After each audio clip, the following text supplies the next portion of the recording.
আসসালামু আলাইকুম। কেমন আছেন? আশা করি সকলে অনেক ভালো আছেন। আমরা যারা এক্সেলে বাস্তবমুখী এবং রিয়েল লাইফ প্রজেক্ট নিয়ে কাজ করতে চাই বা শিখতে চাই, তাদের জন্য আজকের এই স্পেশাল ভিডিওটি। আজ আমরা দেখব কিভাবে খুব সহজে একটি ধানের গোডাউনের অটোমেটিক হিসাবের শীট তৈরি করা যায়। যেমন এখানে যদি আমি ইচ্ছামতো আমার এখানে কোনো কিছু টাইপ করি যে একজন কাস্টমার সে কত কেজি ধান দিয়েছে, তাহলে কিন্তু অটোমেটিক তার এখানে টাকাটা আসতেছে এবং মন কয় মন নিয়েছে এবং কত কেজি সেটাও আসতেছে। তো এই বিষয়টা এটাই যদি আমরা খাতায় লিখতে যাই, প্রতিদিন লিখতে যাই, তাহলে কিন্তু আমাদের অনেক সময় মাথার মধ্যে বিভিন্ন রকম চাপ আসে। তো এরকম যদি একটা এক্সেল শিট তৈরি করি, আমরা কিন্তু খুব সহজেই সেই ডকুমেন্টসগুলোকে অটোমেটিক হিসাব করতে পারবো। এবং এমনকি এখানে যদি আমি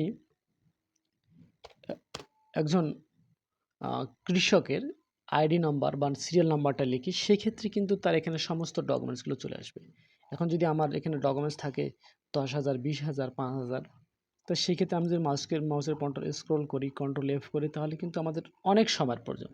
তো আমরা জাস্ট এখান থেকে শুধুমাত্র যেটাকে আমরা দিব সেটা কিন্তু চলে আসবে। হ্যাঁ, আজকের ভিডিওটি খুবই স্পেশাল হতে যাচ্ছে। যারা নতুন এবং শুরু থেকে শেষ পর্যন্ত দেখেন, তাহলে কোনো সমস্যা হবে না। আজকের ভিডিও থেকে আপনি অনেক কিছু শিখতে পারবেন। চলুন আমরা নতুন একটি শিট নিয়ে নিলাম। দেখেন এখানে কিন্তু কোনো কিছু নেই। এখানে যদি আমি দেখেন এখানে আমি যাই টাইপ করি না কেন, এখানে কিন্তু কোনো কাজ হচ্ছে না। তার মানে আমরা আগে থেকে কিছু আমি ফর্মুলাগুলো নিয়ে রেখেছি। ওকে, এখন আমাদের এই যে হেডলাইনটা, যে serial number, farmer name, father name, date, এই যে সিরিয়াল নাম্বার, আবার তার গ্রাম, কেজি, রেট, টাকা, ভিলেজ, মাউন্ট, অর্থাৎ মন যেটাকে আমরা বলি, ঠিক এটাকে আমরা কপি করে নেব। কপি করে নিয়ে ঠিক এই যেখানে আমরা চাচ্ছি সেখানে নিয়ে নিলাম। হ্যাঁ, ওকে, নেওয়ার পরে আমরা এই কেজিটাকে হিসেবটা আছে, ধরেন যেখানে 41 দেওয়ার সঙ্গে সঙ্গে কিন্তু কেজি আসতেছে। তাহলে কেজিটা কীভাবে আসলো? প্রথমে আমরা এটাকে সিলেক্ট করে নেব। এরপরে কিবোর্ড থেকে Ctrl+1, হ্যাঁ, Ctrl+1 নেওয়ার পরে যে কাস্টমে আসবো। কাস্টমে আসার পরে আমাদের যে অনেকগুলো অপশন আছে, এর মধ্যে থেকে দেখেন এই যে 0, এরপর ইনভার্টেড কমা, কেজি, এই যে অপশনটা রয়েছে এটা আমরা সিলেক্ট করব। সিলেক্ট করে ওকে দিয়ে দিলাম। ওকে, এখন আমি এটাকে লিখে রাখতেছি জানার জন্য। আচ্ছা, এখন রেটটা ধর কত, রেটটা আমি ধরুন যে 40 টাকা করে কেজি নিলাম। আচ্ছা, টাকার হিসেবটা কীভাবে করবো? আমরা সমান সমানকে কল দেবো। কল করার পরে এখানে আমরা যে রেটটা আছে রেটটা নেব, এরপর ইন্টু দিব। দেওয়ার পরে ঠিক এই যে কেজি যা আছে এটাকে নিলাম, ইন্টার দিয়ে দিলাম। দেখেন এখানে কিন্তু অটোমেটিক টাকাটা চলে আসছে। তো আমাদের মাউসের যতটুকু আছে আমরা যদি এভাবে সিলেক্ট করে নেই, তাহলে কিন্তু আর আমাদের এই সমস্যাটা হবে না। ওকে, এখন এখানে কিন্তু রেটটা দেওয়া নেই, এই জন্য কিন্তু এখানে ফলাফলটা আসতেছে। ধরেন যে এক এক দিন এক এক রকম রেট হয়, আমি ওইভাবেই দিচ্ছি। আবার ভালো মন্দ আছে, এটাও আমাদেরকে জানতে হবে। হুম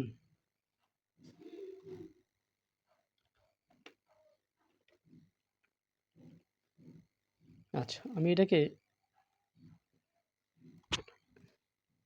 অর্থাৎ এখানে নিলাম। আচ্ছা, এরপরে আমরা শিখব মনটা আসলে কীভাবে বলবো, যে সে 41 কেজি দিয়েছে। অনেক সময় দেখা যায় যে 42 কেজি, 43 কেজি, 45 কেজি। তাহলে সরাসরি আমরা এখানে মনের হিসাবটা কীভাবে দেখব?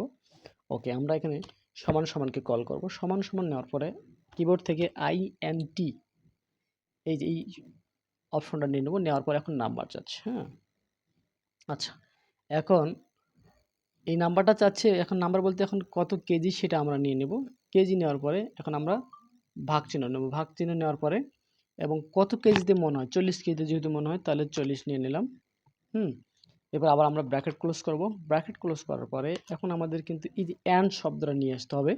নেওয়ার পরে ইনভাইটেড নিলাম। নেওয়ার পরে এম এ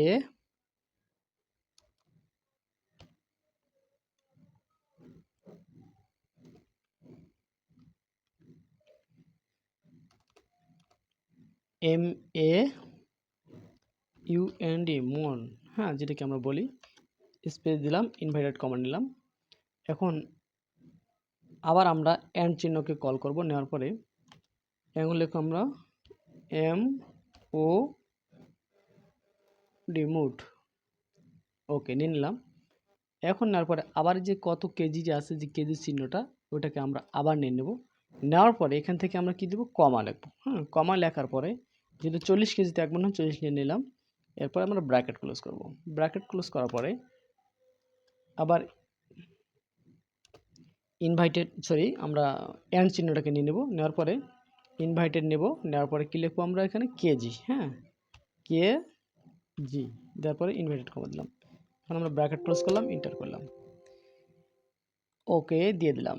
আচ্ছা, এখন আমরা এটাকে মাউসের পয়েন্টারটির দ্বারা যতটুকু আমাদের প্রয়োজন ঠিক ততটুকু আমরা এইভাবে সিলেক্ট করে নিয়ে নেব। এখন কিন্তু দেখেন 0 0 মন দেখাচ্ছে, তার মানে কি এখানে রেটগুলো বসানো হয়নি। ধরেন যে এক এক দিনে যেহেতু এক এক রকম হয় রেট হয়, আমি রেটটা বসার সঙ্গে সঙ্গে কিন্তু এখানে চলে আসছে। অর্থাৎ ধরে নিন সেই 78 কেজি নিয়েছে, 78 কেজি ধান নিয়ে আসছে, তাহলে এটা দেখেন সে 78 কেজিতে হয় 1 মণ 38 কেজি। আবার সেমভাবে যদি 5 কেজি দেই তাহলে কিন্তু শুরুমাত্র 5 কেজি আসছে। আবার যদি আমি 41 দিয়ে দিই তাহলে কত হবে, 1 মণ 5 কেজি, 1 কেজি চলে এসছে। ওকে, এই ছিল আমাদের ভিডিও। আচ্ছা, এখন আমরা চাচ্ছিলাম যে এরকম 1000 ডাটা আছে, যে 1000 রকম কাস্টমার আছে, তো আমরা চাচ্ছি যে এই আইডিগুলো দিয়ে শুধু এখানকার নাম্বারগুলো আমরা বের করব। হ্যাঁ, নাম্বারগুলো বের করব। তাহলে এটা কিভাবে আমরা বের করব?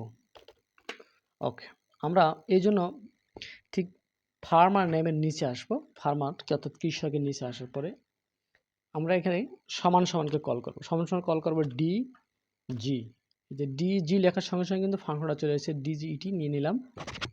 এখন ডাটাবেস, ডাটাবেস বলতে আমাদের যতটুকু অংশ আছে, এই যে হেডলাইন সহকারে আমরা এভাবে সিলেক্ট করে নিতে পারি। ওকে, যেহেতু আমি মাত্র বোঝানোর জন্য 100 নিয়েছি, নিয়ে নিলাম। এখন এটাকে আমরা F4 দ্বারা লক করে নেব, কমা দিয়ে দেবো। দেওয়ার পরে আমরা ফিল্ড বলতে এই যে ফার্মার নামটা এটা চাচ্ছি, ওকে, কমা দিয়ে দিলাম। এখন ক্রাইটেরিয়া বলতে সিরিয়াল নাম্বার এবং নিচে যেটা বসবে সেটা আমরা লক করে নিলাম। এরপর ব্র্যাকেট ক্লোজ করলাম, ইনভাইট দিয়ে দিলাম। এখন আমরা যদি এখানে সিরিয়াল নাম্বারে 1 লিখি তাহলে কিন্তু তার নামটা আসবে।